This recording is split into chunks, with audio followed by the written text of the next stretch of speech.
Olá, bom dia ou boa tarde, como vocês estão assistindo o vídeo agora. Hoje é sexta-feira, dia de aula de História.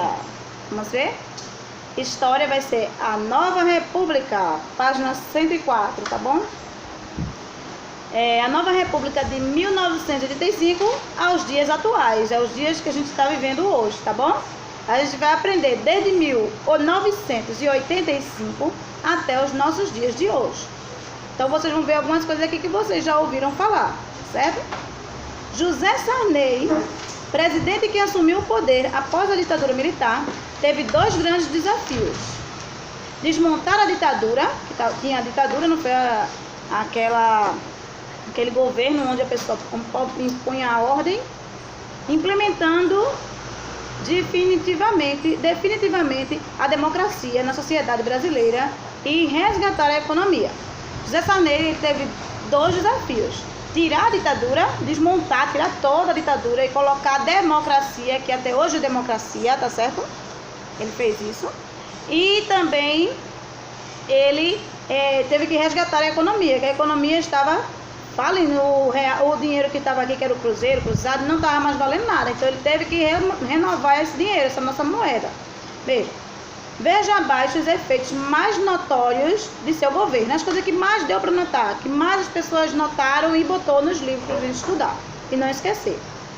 Restabelecimento das eleições diretas para todos os cargos políticos: vereadores, prefeitos, deputados, governadores, senadores e presidentes.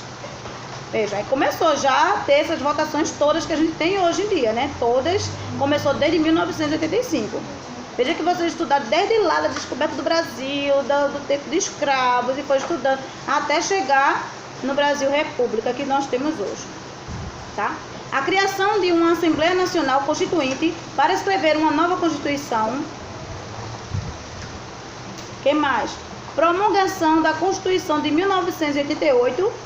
Extinção da censura, que eu falei, que tinha uma censura, quando tinha fazer uma música, ia fazer um filme, tinha que passar pela censura. Se a censura aprovasse, ia. Se não, aí nisso aí acabou a censura, por isso começou desde aí, as músicas que quiserem botar, bota, porque não tem mais censura. Lançamento do Plano Cruzado. Começou a moeda chamada de cruzado, tá? Tinha cruzeiro, aí virou cruzado, mas o cruzado também não deu certo, depois a gente vai ver isso. Na área econômica, como o Brasil estava em crise por causa da enorme dívida externa e da inflação, foram implementados planos na tentativa de evitar que ocorresse a hiperinflação, para ficar uma inflação super elevada. Então eles tentaram que não acontecesse essa hiperinflação, eles tentaram ajeitar aí, ó.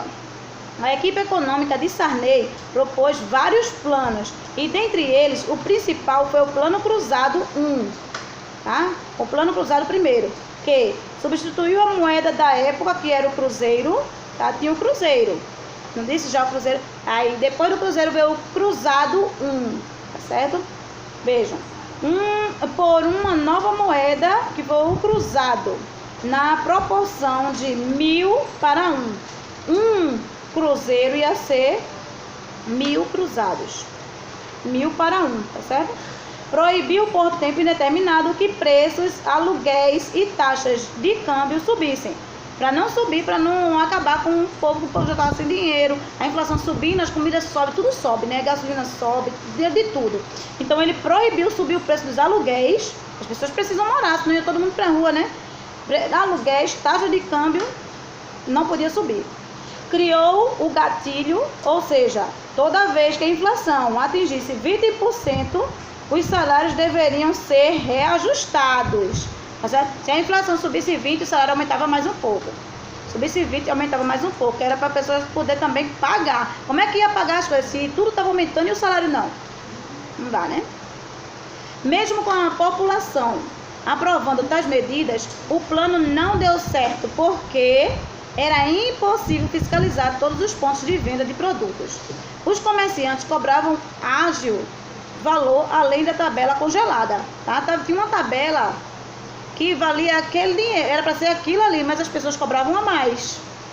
Então estava quebrando o alvo do governo, que as pessoas não tinham dinheiro para comprar tudo que queriam, por causa que as pessoas estão botando o preço que queriam, não o preço que o governo mandou.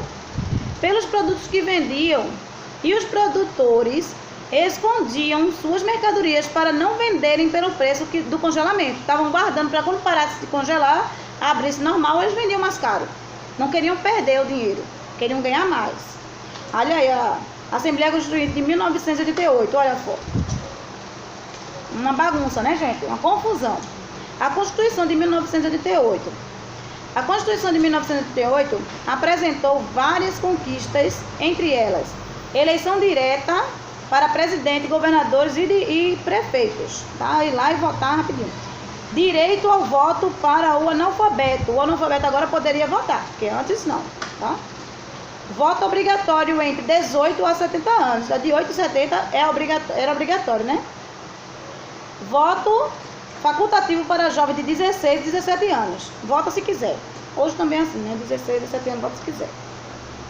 Igualdade de direito e obrigações entre homens e mulheres. Homens e mulheres têm o mesmo direito de trabalho, de salário, de trabalhar, de votar, tudo. Combate à discriminação e ao preconceito de todo tipo, étnico, sexual, religioso, condição social e etc. Eleições diretas. Vamos ver o que foi isso. O final do século XX, foi um período de mudanças significativas para a sociedade brasileira. Finalmente, a Constituição de 1988, tá? Com a Constituição de 1988, as primeiras eleições diretas puderam acontecer. O Brasil tornou-se uma sociedade definitivamente democrática, que todo mundo poderia dizer a sua vontade. Então, o que você queria, você votaria, que ninguém ia reclamar nem falar porque você votou nele. Entretanto, o grande desafio de tornar a sociedade mais igualitária ainda permanecia. O governo de Fernando Collor, tá? Em 1989 aconteceu o governo de Fernando Collor. Aconteceram eleições diretas e o povo escolheu como novo presidente da República Fernando Collor de Mello, que assumiu prometendo resolver a crise econômica e a corrupção no país, acabando com os marajás e funcionários públicos com altos salários. Roubou que a gente fez o impeachment para tirar ele. Não fez nada do que ele disse que ia fazer. Logo após sua posse, anunciou um pacote econômico, o Plano Collor, que previa, entre outras coisas, mudança da moeda do cruzado para o cruzeiro, de novo, não foi? Saiu do cruzeiro, foi para o cruzado 1. Aí ia sair do cruzado e ia voltar para o cruzeiro. Congelamento dos preços e salários. O salário não ia aumentar, os preços não aumentavam, mas o salário também não. E aí? Será que ia ser bom? As coisas não aumentavam, mas o salário também não. Você não ia aumentar dinheiro, nem ia ficar na mesma pro resto da vida. Bloqueio de contas correntes e poupança. As contas foram bloqueadas, tá? Demissão de funcionários e diminuição de órgãos públicos. Mandou demitir pessoas. O objetivo das medidas, segundo o presidente, era controlar a inflação e cortar gastos do governo. Botando gente para fora, ia pagar menos pessoas, né? Mas essas medidas causaram muita insatisfação popular, desemprego e não conteve a inflação. A inflação continuou alta, tá? Subindo. Além dos problemas na economia do país e da volta da inflação, em 1992 surgiram denúncias de corrupção do governo Fernando Collor, tá? Fernando Collor de Mello, envolvendo pessoas diretamente ligadas ao presidente. Pessoas dele estavam roubando. Então houve denúncias e as pessoas começaram a ficar revoltadas. Então, o Congresso Nacional criou uma comissão parlamentar do inquérito, que foi CPI. Não fala CPI do Marco Tráfico, CPI não sei o que lá. CPI é o quê? Comissão Parlamentar do Inquérito. CPI, para investigar as denúncias. Diante dos escândalos de corrupção, houve grande mobilização popular, exigindo o impeachment, que é o impedimento do presidente, tá? Depois de uma série de investigação e de uma grande pressão de vários setores da sociedade, em diversas capitais do país, Fernando Collor renunciou ao mandato no dia 29 de setembro de 1992. O Congresso Nacional votou a favor da saída de Collor do cargo e seus direitos políticos foram cassados por 8 anos. Fernando Collor, ele ia sofrer o impeachment. Começou, aí o governo, todo mundo junto, fez uma votação que sempre tem, né? Viram que fez para fazer o impeachment de Dilma, não fizeram? Não foi? As reuniões para ver quantas pessoas iriam votar, quantas pessoas queriam, não foi? E Dilma não, foi quem que foi? Foi Dilma mesmo. Dilma saiu e ficou o vice, não, o outro. Michel Temer que ficou no lugar. Dilma foi colocada para fora pelo impeachment. O impeachment ganhou contra ela, né? A favor das pessoas que estavam contra isso. Então o que aconteceu? O impeachment de Collor não chegou a acontecer, porque quando disse vai ter impeachment, e ele já sabia que as pessoas iam pedir para ele sair, ele pegou aí, ele renunciou ao cargo e sumiu. Aí o mandato dele foi cassado por 8 anos. Ele não podia se candidatar de novo para presidente. Não poderia, porque ele foi uma pessoa que fez coisas erradas no Brasil. Então 8 anos ele passou afastado, sem poder se candidatar. E o Congresso Nacional votou a favor da saída dele. Ele teve que sair mesmo. Os caras pintadas. Olha, isso aqui foi as pessoas fazendo, pedindo que Collor saísse do poder. Foi fazendo um impeachment, tá? Fazendo aqueles protestos. Estudantes pediram o impeachment de Collor. Eles foram chamados de caras pintadas. Quem assumiu o governo foi o vice de Collor, que foi Itamar Franco. Itamar Franco. Olha ele aqui, olha, esse daqui que trouxe coisas boas para o Brasil. Após a saída de Collor do poder, o vice-presidente Itamar Franco assumiu a presidência.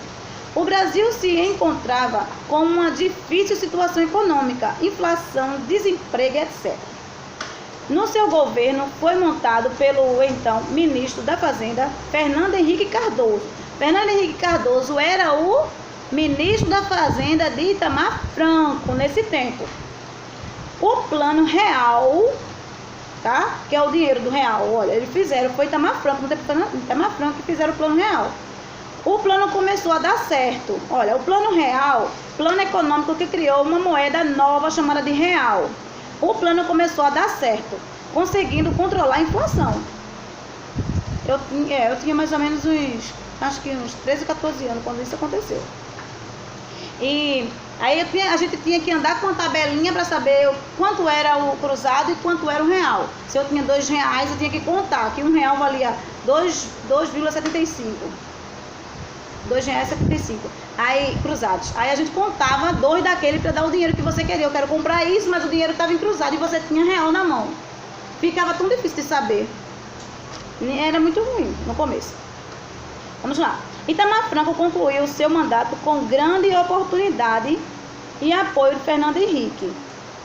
Itamar Franco concluiu seu mandato com grande popularidade e o apoio, de Fernando Henrique Cardoso na sucessão presidencial. Quando ele saiu, ficou Fernando Henrique no seu lugar. Gente? Veja. Fernando Henrique Cardoso assumiu a presidência em 1995 e governou o Brasil durante 2 mandatos, que foram 8 anos, 4, depois mais 4. Fernando Henrique ficou. Ele veio com o plano real, porque ele ajudou a fazer o plano real. Ele não fez porque não foi no presidencial dele, no lugar dele, na hora dele. Mas ele estava como ajudante de Itamar Franco, não foi? Ele era o que de Itamar Franco? Ministro da Fazenda de Itamar Franco, no tempo dele. Depois de Itamar Franco, ele assumiu o poder como presidente da República, com o plano real botando em prática, tá? E o que aconteceu? Em 1995, governou o Brasil durante 8 anos, que foi 2 mandatos. Foi o primeiro presidente a governar por 2 mandatos seguidos, tá? Que só era 4 anos. Aí, depois de Fernando Henrique, começou a poder 2 mandatos seguidos, 4 e 4 anos. Só até 4, tá? Só até 8, 4 e mais 4. Não pode 12, né? Ainda.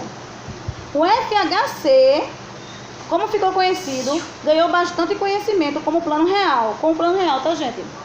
Tá. O FHC, que é o Fernando Henrique Cardoso, tá? Eu não tenho o partido FHC, né? Então, Fernando Henrique Cardoso, tá? É isso aí, FHC. Como ficou conhecido, ganhou bastante conhecimento com o plano real. O único plano econômico que conteve a inflação desde a época da ditadura militar. Veio o real e conseguiu, né? O governo de Lula. Depois de Fernando Henrique veio o Lula, tá? Em 2003, Luiz Inácio Lula da Silva assumiu a presidência, prometendo dar novos rumos à política brasileira. Era a primeira vez na história do país que um ex-operário vindo do Nordeste, assumia a presidência da República. Lula era do Nordeste, ele era operário. Lembra daquela confusão todinha que teve, que tinha um operário lá que estava fazendo zauê? Era Lula, era Luiz Inácio Lula da Silva, que estava fazendo aquelas revoluções lá dos operários. Lula implementou diversos programas sociais em seu governo, como Fome Zero, a ampliação do Bolsa Família, Luz para Todos, ProUni, Programa Universidade para Todos, o Programa de Erradicação do Trabalho Infantil, que é o PET, e entre outros. Ele fez muitos, né? Porém, muitas denúncias de corrupção ocorreram durante o governo de Lula, tá? Como, por exemplo, o mensalão. Foi, gente, o mensalão aí que envolvia a compra de votos de deputados no Congresso Nacional para conseguir a aprovação de propostas do governo. O governo dizia, eu vou fazer isso, mas precisava que todos os deputados assinassem. Aí ele ia lá, comprava o voto de cada um, eles assinavam e o PT ia conseguindo fazer tudo o que eles queriam. Tá? Vamos lá. Lula ainda venceu as eleições de 2006 para um segundo mandato da presidência da República. O segundo mandato de Lula foi anunciado o Programa de Aceleração do Crescimento, que foi a PAC. Tá? Programa de Aceleração do Crescimento. Esse programa consiste em medidas que foram implementadas para acelerar o crescimento da economia, numa parceria entre o poder público e as empresas privadas. Também foram lançados programas para melhorar a qualidade da educação, tá? Da educação da gente, das crianças. Eles começaram a fazer mais coisas que fossem ajudar na educação das crianças, que deveria implementar instrumentos para avaliar a qualidade da educação pública e premiar as experiências que obtiveram sucesso. Então, ele começou a colocar nas escolas que conseguissem fazer uma prova no final do ano, se aquela turma, o aluno melhor, que está sendo melhor, ganhava computadores para a escola, ganhava uma coisa, ganhava para ele e ganhava para a escola. Entendeu? Isso tinha nas escolas. Lula encerrou o mandato com um bom índice de aprovação popular ao seu governo e apoiou a eleição de Dilma Rousseff à presidência da República. Dilma Rousseff foi a primeira mulher eleita presidente do Brasil. Olha a foto dela aí, você já sabe quem é, né? Nas eleições de 2010, com o apoio do presidente Luiz Inácio Lula da Silva, Dilma Rousseff foi eleita a primeira mulher a ocupar o cargo da presidência da República. Em 1º de janeiro de 2011, Dilma Rousseff tomou posse, após 25 anos do fim do regime militar, contra o qual ela lutou como militante, sendo presa e torturada pelos órgãos de repressão das Forças Armadas na época. Peraí. Dilma foi eleita com o compromisso de dar continuidade aos projetos sociais do governo de Lula, como Bolsa Família, por exemplo, e desenvolveu o programa Minha Casa Minha Vida, de reconstruções de moradias populares, entre outros. Dilma concluiu o primeiro mandato com problemas na área econômica, mas conseguiu ser reeleita para mais um mandato em 2014. Em 2015, Dilma assume o segundo mandato com o país agitado pelo agravamento da realidade econômica, descontrole dos preços, desemprego e política enfrentando denúncias de corrupção em empresas estatais, como a Petrobras, não foi que teve aquele auê todo? A Petrobras, por exemplo, sendo investigada pela Polícia Federal para punição de todos os envolvidos e de crime nas contas do governo. Isso levou à abertura de um processo de impeachment contra a presidente pelo Congresso Federal, o segundo na história do país. No ano de 2016, teve o segundo impeachment, tá? O primeiro foi de Fernando Collor, que nem precisou demorar muito, ele mesmo foi lá e disse que não queria mais, né? Que ele renunciou. Já o de Dilma teve que ir até o final, até dizer que ela foi colocada para fora e ela saiu, certo? Curiosidade: o Brasil é o primeiro país de língua portuguesa a ter uma mulher na presidência da República, tá, gente? Vamos responder agora as questões e vamos ver o próximo assunto, já já.